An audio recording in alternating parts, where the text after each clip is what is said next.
The deck, first night watch.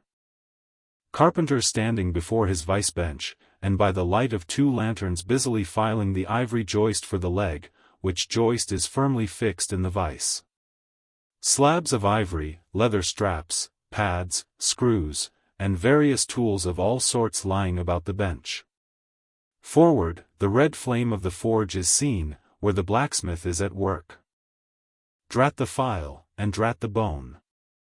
That is hard which should be soft, and that is soft which should be hard. So we go, who file old jaws and shin bones. Let's try another. Now, this works better, sneezes. Hello, this bone dust is, sneezes, why it's, sneezes, yes it's, sneezes, bless my soul, it won't let me speak. This is what an old fellow gets now for working in dead lumber. Saw a live tree, and you don't get this dust, amputate a live bone, and you don't get it, sneezes. Come, you old smut, there, bear a hand, and let's have that ferrule and buckle screw, I'll be ready for them presently. Lucky now, sneezes, there's no knee joint to make, that might puzzle a little, but a mere shinbone, why it's easy as making hop poles, only I should like to put a good finish on.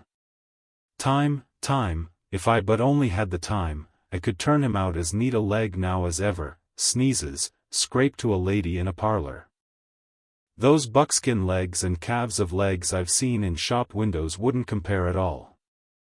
They soak water, they do, and of course get rheumatic, and have to be doctored, sneezes, with washes and lotions, just like live legs. There, before I saw it off, now, I must call his old mogulship, and see whether the length will be all right, too short, if anything, I guess. Ha! That's the heel, we are in luck, here he comes, or it's somebody else, that's certain. Ahab, advancing. During the ensuing scene, the carpenter continues sneezing at times. Well, man-maker. Just in time, sir. If the captain pleases, I will now mark the length. Let me measure, sir. Measured for a leg. Good. Well, it's not the first time. About it. There, keep thy finger on it. This is a cogent vice thou hast here, carpenter, let me feel its grip once. So, it does pinch some. Oh, sir, it will break bones, beware. No fear, I like a good grip, I like to feel something in this slippery world that can hold, man. What's Prometheus about there, the blacksmith, I mean, what's he about? He must be forging the buckle screw, sir, now. Right. It's a partnership, he supplies the muscle part. He makes a fierce red flame there. Sir, he must have the white heat for this kind of fine work. So he must. I do deem it now a most meaning thing, that old Greek, Prometheus, who made men, they say, should have been a blacksmith, and animated them with fire, for what's made in fire must properly belong to fire, and so hell's probable. How the soot flies. This must be the remainder the Greek made the Africans of. Carpenter, when he's through with that buckle, tell him to forge a pair of steel shoulder blades, there's a peddler aboard with a crushing pack. Sir. Hold, while Prometheus is about it, I'll order a complete man after a desirable pattern. Imprimus, 50 feet high in his socks, then, chest modeled after the Thames Tunnel, then, legs with roots to stay in one place, then, arms 3 feet through the wrist, no heart at all, brass forehead, and about 1/4 acre of fine brains, and let me see, shall I order eyes to see outwards? No, but put a skylight on top of his head to illuminate inwards. There, take the order, and away. Now, what's he speaking about, and who's he speaking to, I should like to know. Shall I keep standing here? Aside. 'Tis but indifferent architecture to make a blind dome, here's one. No, I must have a lantern. Ho, ho. That's it, hey? Here are two, sir, one will serve my turn. What art thou thrusting that thief-catcher into my face for, man? Thrusted light is worse than presented pistols. I thought, sir, that you spoke to Carpenter. Carpenter? Why but no, a very tidy, and, I may say, an extremely gentlemanlike sort of business thou art in here, Carpenter, or wouldst thou rather work in clay? Sir, clay? Clay, sir? That's mud, we leave clay to ditchers, sir. The fellow's impious. What art thou sneezing about? Bone is rather dusty, sir.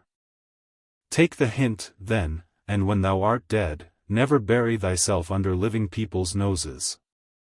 Sir, oh. Ah, I guess so, yes, oh, dear. Look ye, Carpenter, I dare say thou callest thyself a right good workmanlike workman, eh? Well, then, will it speak thoroughly well for thy work, if, when I come to mount this leg thou makest, I shall nevertheless feel another leg in the same identical place with it, that is, Carpenter, my old lost leg, the flesh and blood one, I mean. Canst thou not drive that old Adam away? Truly, sir, I begin to understand somewhat now. Yes, I have heard something curious on that score, sir, how that a dismasted man never entirely loses the feeling of his old spar, but it will be still pricking him at times. May I humbly ask if it be really so, sir? It is, man. Look, put thy live leg here in the place where mine once was, so, now, here is only one distinct leg to the eye, yet two to the soul. Where thou feelest tingling life, there, exactly there to a hair, do I. Is't a riddle? I should humbly call it a poser, sir. Hist, then. How dost thou know that some entire, living, thinking thing may not be invisibly and uninterpenetratingly standing precisely where thou now standest, and standing there in thy spite? In thy most solitary hours, then, dost thou not fear eavesdroppers? Hold, don't speak. And if I still feel the smart of my crushed leg, though it be now so long dissolved, then, why mayst not thou, Carpenter, feel the fiery pains of hell forever, and without a body? Ha! Good Lord! Truly, sir, if it comes to that, I must calculate over again. I think I didn't carry a small figure, sir. Look ye, pudding-heads should never grant premises. How long before the leg is done? Perhaps an hour, sir. Bungle away at it then, and bring it to me, turns to go. Oh, life! Here I am, proud as Greek god, and yet standing debtor to this blockhead for a bone to stand on. Cursed be that mortal interindebtedness which will not do away with ledgers. I would be free as air, and I'm down in the whole world's books. I am so rich, I could have given bid for bid with the wealthiest praetorians at the auction of the Roman Empire, which was the world's, and yet I owe for the flesh and the tongue I brag with. By heavens! I'll get a crucible, and into it, and dissolve myself down to one small, compendious vertebra. So. Carpenter, resuming his work. Well, well, well. Stubb knows him best of all, and Stubb always says he's queer, says nothing but that one sufficient little word queer. He's queer, says Stubb, he's queer, queer, queer, and keeps dinning it into Mr. Starbuck all the time, queer, sir, queer, queer, very queer. And here's his leg. Yes, now that I think of it, here's his bedfellow. Has a stick of whale's jawbone for a wife. And this is his leg, he'll stand on this. What was that now about one leg standing in 3 places, and all 3 places standing in one hell? How was that? Oh! I don't wonder he looked so scornful at me. I'm a sort of strange-thoughted sometimes, they say, but that's only haphazard like. Then, a short, little old body like me, should never undertake to wade out into deep waters with tall, heron-built captains, the water chucks you under the chin pretty quick, and there's a great cry for lifeboats. And here's the heron's leg. Long and slim, sure enough. Now, for most folks one pair of legs lasts a lifetime, and that must be because they use them mercifully, as a tender-hearted old lady uses her roly-poly old coach horses. But Ahab, oh, he's a hard driver. Look, driven one leg to death, and spavined the other for life, and now wears out bone legs by the cord. Hello, there, you smut. Bear a hand there with those screws, and let's finish it before the resurrection fellow comes a-calling with his horn for all legs, true or false, as brewery men go round collecting old beer barrels, to fill 'em up again. What a leg this is! It looks like a real live leg, filed down to nothing but the core. He'll be standing on this tomorrow, he'll be taking altitudes on it. Hello. I almost forgot the little oval slate, smoothed ivory, where he figures up the latitude. So, chisel, file, and sandpaper, now.